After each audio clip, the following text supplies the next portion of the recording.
ಗೋಂಗೂರ ಸೊಪ್ಪು ಈ ರೀತಿಯಾಗಿರುತ್ತೆ. ಇದರ ಬೆನಿಫಿಟ್ಸ್ನ ಕೇಳಿದ್ರೆ ನೀವಂತೂ ಯಾವಾಗಲೂ ಬಳಸ್ತಾನೆ ಇರ್ತೀರ.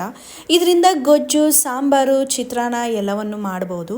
ಇದರಲ್ಲಿ ಹೈ ಫೈಬರ್ ಹಾಗೆ ಡೈಜೆಷನ್ಗೆ ತುಂಬ ಒಳ್ಳೆಯದು. ಇದರಲ್ಲಿ ಬೋನ್ಸ್ಗೆ ಬೇಕಾಗಿರುವಂಥ ಕ್ಯಾಲ್ಶಿಯಂ ಹಾಗೆ ಗುಡ್ ಸೋರ್ಸ್ ಆಫ್ ಐರನ್ನು ಕೂಡ ಇದೆ, ಪ್ರೋಟೀನು ಇದೆ. ಇನ್ನು ದೇಹದಲ್ಲಿ ಇಮ್ಯುನಿಟಿ ಪವರ್ನ ಜಾಸ್ತಿ ಮಾಡ್ಕೊಳ್ಳೋದಕ್ಕೆ vitamin C, A, B1, B2 ಅಂಶ ಕೂಡ ಇದರಲ್ಲಿ ಯಥೇಚ್ಛವಾಗಿ ಇದೆ. ಇದನ್ನ ಪ್ರತಿದಿನ ತಿನ್ನೋದ್ರಿಂದ ಅಥವಾ ವಾರದಲ್ಲಿ ಒಂದು ದಿನ ಅಟ್ಲೀಸ್ಟ್ ತಿನ್ನೋದ್ರಿಂದ ನಮ್ಮ ಚರ್ಮಕ್ಕೆ ಹಾಗೆ ಕೂದಲಿಗೆ ಒಳ್ಳೆ ಪೌಷ್ಟಿಕ ಆಹಾರ ಸಿಗುತ್ತೆ ಅಂತ ಹೇಳ್ಬೋದು.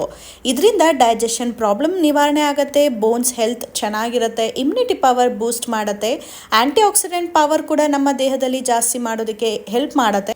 ಈ ಸೊಪ್ಪಲ್ಲಿ ಮಿನರಲ್, ಮೆಗ್ನೀಷಿಯಮ್ ಕೂಡ ಯಥೇಚ್ಛವಾಗಿ ಇದೆ. ಈ ಸೊಪ್ಪು ನೀವೆಲ್ಲಾದರೂ ನೋಡಿದ್ರೆ ದಯವಿಟ್ಟು ಮನೆಗೆ ತೊಗೊಂಡು ಬಂದು ಬಳಸಿ. ಇದರ ರೆಸಿಪಿ ನನ್ನ ಯೂಟ್ಯೂಬ್ ಚಾನಲಲ್ಲಿ ಇದೆ, ನೋಡಿ ಸಬ್ಸ್ಕ್ರೈಬ್ ಮಾಡ್ಕೊಳ್ಳಿ. ಧನ್ಯವಾದಗಳು.